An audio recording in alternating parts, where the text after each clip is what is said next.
Ya, mari berdoa bersama. Bismillah.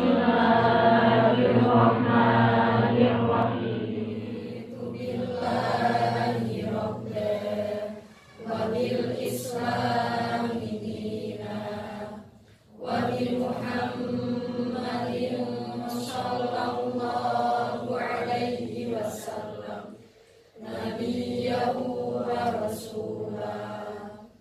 Rabbi zidni ilma warzuqni fahma.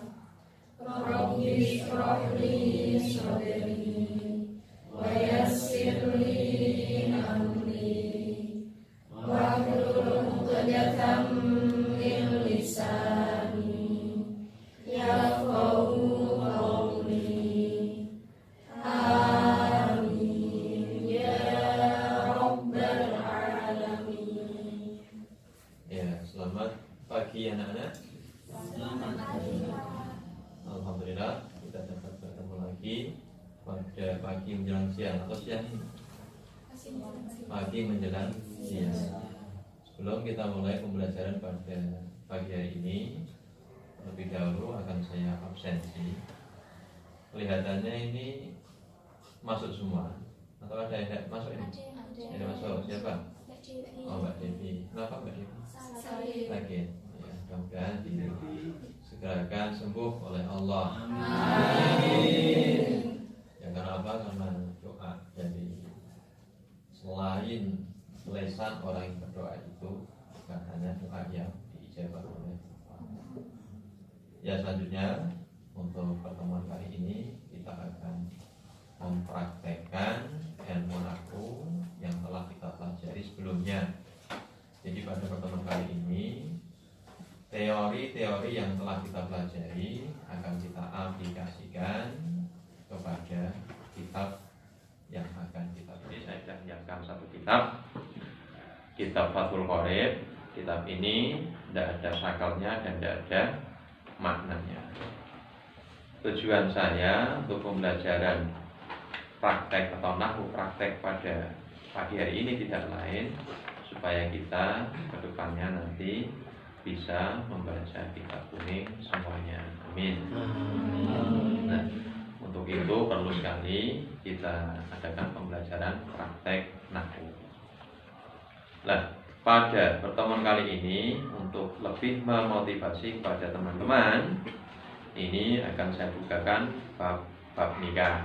Karena masa-masa anak ini kan masa-masa mau nikah. Entah kapan tidak tahu, tapi namanya kan mau nikah. Begitu akan saya bukakan bab nikah. Ini dari teman-teman sudah siap untuk membaca siap semua ya? Insya Allah. Ya. Akan saya tunjuk. Silakan kalau bersedia. Siapa semuanya? Siap semua? Ya. Kalau siap semua, ini akan saya tunjuk saja. Ini siapa ini? Sumber Pak. Siapa? Bersumber. Ah ya, Kang Sumber. Paling besar Pak. Kang Sumber. Ini coba Kang Sumber. Ini kitabnya. Nah, kasihkan Kang Sumber. Baca yang keras Kang Sumber. Ya, Kang Sumber. Yang mana Pak? Bab nikah. Nanti mulai awal bab nikah. Mau dibaca yang keras. Bismillahirrahmanirrahim. Walayasihu. Ya, ya. Walayasihu. Walayasihu lan ora sah. Abadul nikahi apa akad nikah. Ora sah illa biwaliyin angin kelawan wali. Wasyahidai adlin lan seksi loro kang adil. Wayaf fakiru lan butuh sopo al waliyu wali. Wasyahidani lan seksi loro butuh ila sitati syaraita maring 6 pira-pira syarat. Al islami rupane siji Islam, wal bulugi lan loro belek, wal akli lan telu duweni akal, wal hurriyati lan papat sifat merdeka, wal bukuriyati lan 5 lanang, wal adalati lan 6 adil. Ya sudah itu dulu. Dan cukup itu dulu sementara. Kemudian kita akan bahas per kalimat. Ya. Mana kitabnya? Ya, terima kasih narasumber yang telah membacakan kitab Fathul Qorib yang tadi sudah dibaca oleh narasumber. Kita mulai dari wala yasihu. Tadi kan dibaca wala yasihu, ini menurut narasumber tadi. Kenapa bisa wala yasihu? Saya tanyakan yasihu. Mungkin bisa dijawab. Siapa teman yang mau jawab? Yasihu. Oh ya Mbak Maknur. Yasihu huwa fi'lun mudhari'un marfu'un fi dhammati. Ya. Limujarradihi min awamilin nasbi wal jazm. Oh ya, benar. Jadi yasihu adalah fi'il mudhari' yang dibaca rafa'. Alamat rafa'nya adalah dhamma karena tidak terdapat amil jawazim maupun amil nawazim. Selanjutnya akdun. Tadi yang sumber membaca akdun nikah. Akdun nikahi. Tadi dibaca apa? Berarti statusnya di sini adalah fa'il dari lafal yasihu. Mungkin bisa dijelaskan lebih jelas akdun nikahi ini secara i'rab maupun secara kalimat bisa dijawab. Tolong teman yang bisa menjawab. Ya Pak. Oh ya, Mbak. Baik, Rukaya.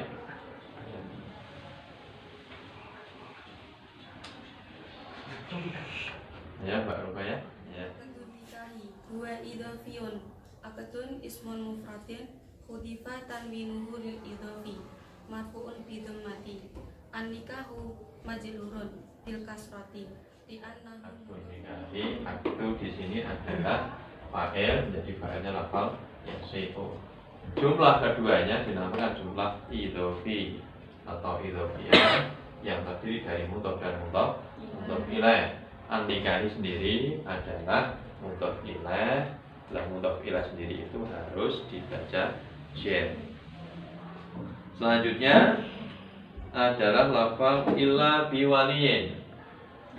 Illa biwaliyin. Illa biwaliyin. Kita coba. Illa di situ ada illa. Sudah pernah saya jelaskan tentang illa, kemudian biwaliyin. Ini saya tanya pada teman-teman. Kita coba udari, bahasa negeri udari. Illa itu apa? Kemudian biwaliyin. Siapa yang mau jawab? Ila harfus istisna. Ila harfus istisna'in. Ya. La mahala min al-i'rab. Biwaliyin al-mustasna min al-i'rabi huwa jarun wa majrurun. Wa alamatu jarrihi kasratun. Illa adalah huruf istisna.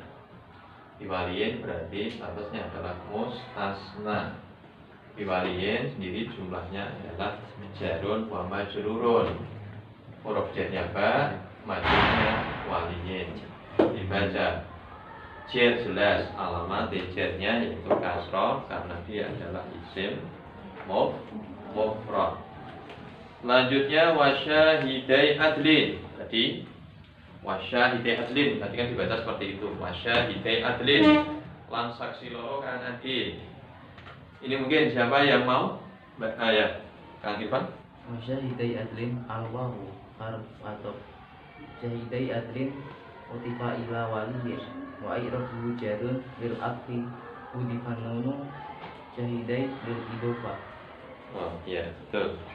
Ya, selanjutnya sebelum kita lanjut ke itu, alangkah baiknya kita coba mengetahui makhot dari apa yang sudah kita baca tadi. Kita mulai dari awal kembali, yaitu yasihu.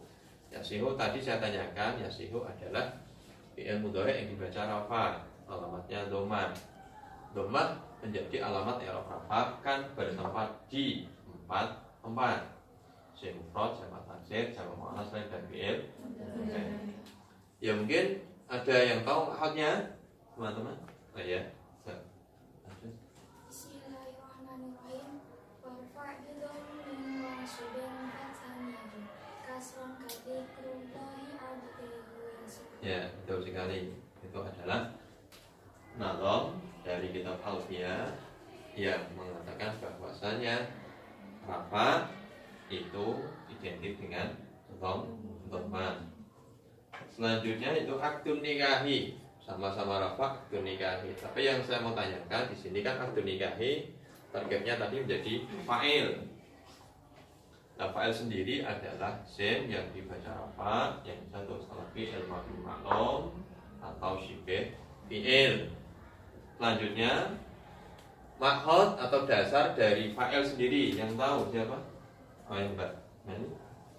Al-fa'ilul ladzi kamat fu'ai'ata Zaidun muniron wajibuhu minal fata. Ya. Itu dalil dari dasar dari fa'il. Al-fa'ilul ladzi kamat fu'ai'ata. Nah, Zaidun muniron wajibuhu minal fata. Ya, pintar-pintar semua. Ada yang pintar-pintar. Selanjutnya tadi illa biwaliyin. Illa tadi dijawab oleh Mbak Unsa tadi ya. Illa adalah haraf istisna. Berarti illa biwaliyin ini sudah pasti huruf istisna, berarti ini mustasna. Di akdur nikahi adalah mustasna minhu. Sekarang yang saya tanyakan dasar dalil dari istisna. Saya yang tahu? Oh iya, misalnya. Bismillahirrahmanirrahim. Mastasnat illa ma'damani yantasib wa da'dana fi'in au kanafi min tuqib. Ya, betul sekali Pak Media.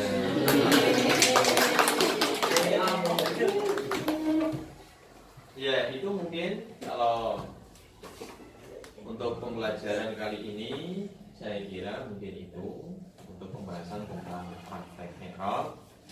Ya, kita bisa lanjutkan untuk lain waktu. Tapi mungkin untuk bab fikihnya ada yang mau bertanya seputar tentang pernikahan, monggo. Kalau tidak ada ya berarti pertemuan kali ini kita cukupkan. Dadah. Oh iya, yang kiri. Maaf Pak, Ya. apakah boleh melebar pertanyaan? Oh boleh. Bagaimana ini kan?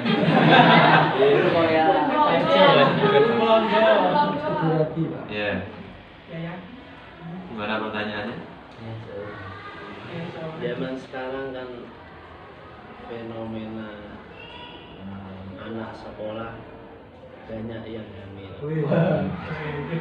Hamil bukan nikah atau hamil dalam setelah nikah? Sebelum nikah, Oh, hamil sebelum duluan. Ya, terus yang jadi pertanyaan?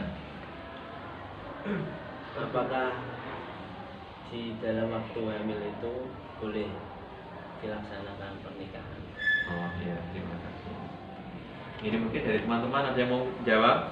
Boleh menjawab? Bukan saya. Siapa yang mau jawab?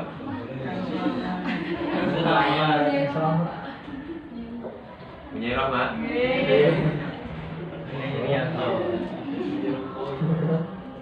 Ya, memang kasus hamil di luar nikah itu pada zaman sekarang benar terjadi di hampir seluruh dunia. Banyak fenomena yang terjadi bahwa ada anak hamil sebelum terjadinya akad nikah. Dan jadi pertanyaan tadi adalah bolehkah melangsungkan akad nikah padahal si anak perempuan atau si ceweknya itu sudah dalam kondisi dalam fikih sendiri menyatakan bahwasanya orang yang sedang hamil tapi hamilnya ini kan dia tidak mempunyai ikatan pernikahan atau tidak dalam masa iddah. Kan ketika ada orang hamil sebelum nikah berarti kan ada iddahnya, kecuali hamilnya setelah nikah. Misalnya ada orang nikah hamil kemudian laki-lakinya meninggal, suaminya meninggal, berarti ketika posisi hamil dia kan dalam kondisi iddah. Kalau seperti itu tidak bisa dinikahi. Tapi kalau prosesi dalam kasus tadi, si perempuan tadi kan tidak dalam masa iddah, berarti diperbolehkan. Biasanya seperti itu. Bisa dipahami kan ini atau mungkin sudah? Ya, ya. Biasanya anak sekolah SMA itu kan di bawah umur, jadi ketentuan peraturan pernikahan. Ya. Apakah boleh dilaksanakan? Kalau kita mengacu ke hukum syariat, sebenarnya bagi perempuan yang menikah tidak ada batasan umur. Tapi kalau pemerintah memang ada batasan umur. Ya, yang jadi pertanyaan, kalau ditanyakan tentang sah dan tidaknya nikah, ketika syarat rukunnya nikah terpenuhi, berarti otomatis sah. Walaupun secara legalitas kenegaraan belum sah, tapi secara legalitas agama sudah sah. Karena apa? Karena yang dibutuhkan dalam pernikahan itu hanya syarat-syarat nikah dan hukum-hukum nikah. Ketika sudah terpenuhi, berarti secara otomatis sah. Gitu kan? Sudah saya terima. Mau nikah ya kayaknya kok. Doain aja Pak. Ya. Menaling sepuh. Cucunya udah siap. Mendapatkan istri yang diidamkan. Saya kan tidak tahu yang diidamkan gimana, kan tidak tahu. Bergoyang. Yang diidamkan itu dia sendiri ya Pak. Terus Ya. apakah ada yang bertanya lagi atau sudah? Udah. Siapa? Ya, Mbak Meli. Ya. Jangan malu-malu. Belum bisa. Mahar boleh diutang. Kalau pertanyaannya mahar boleh diutang, boleh. Boleh, karena apa? Karena dalam nikah dilihat ada mahar itu namanya mahar takjil, wajar, ya kan? Ada mahar secara kontan kan boleh. Jadi ada yang boleh ditakjil, utang lah kasarnya ditakjil dicicil, ada yang secara kontan. Tapi nanti hubungannya ke tuhol atau dalam prosesi kumpul atau ya nanti ada pembahasan yang lebih panjang. Tapi kalau pertanyaannya apakah mahar boleh diutang? Tapi saya kira teman-teman sendiri tidak ada mungkin yang mau nikah terus maharnya diutang. Loh, makanya kan Kiat Pak. apa demikian? Makanya kan menurut pahaman saya wanita yang baik itu wanita yang maharnya. Tapi bagi laki-laki jangan sampai memurahkan mahar. Usahakanlah maharnya mahal atau maharnya banyak. Ini supaya tidak terjadi apa namanya diskriminasi atau apa itu. Pernah dalilin nomor wakil dimanfaatkan oleh pihak pengantin, calon pengantin laki-laki. Ini supaya tidak terjadi diskriminasi. Ini baiknya perempuan maharnya yang murah, tapi kalau laki-laki menyodorkan mahar jangan sampai yang murah, apalagi murahan. Nah, itu mungkin untuk pertemuan kali ini. Mudah-mudahan ada berkah manfaatnya bagi kita semua. Amin. Ya. Sebelumnya kurang lebihnya mohon maaf. Saya cukupkan. Assalamualaikum warahmatullahi wabarakatuh. Waalaikumsalam warahmatullahi wabarakatuh.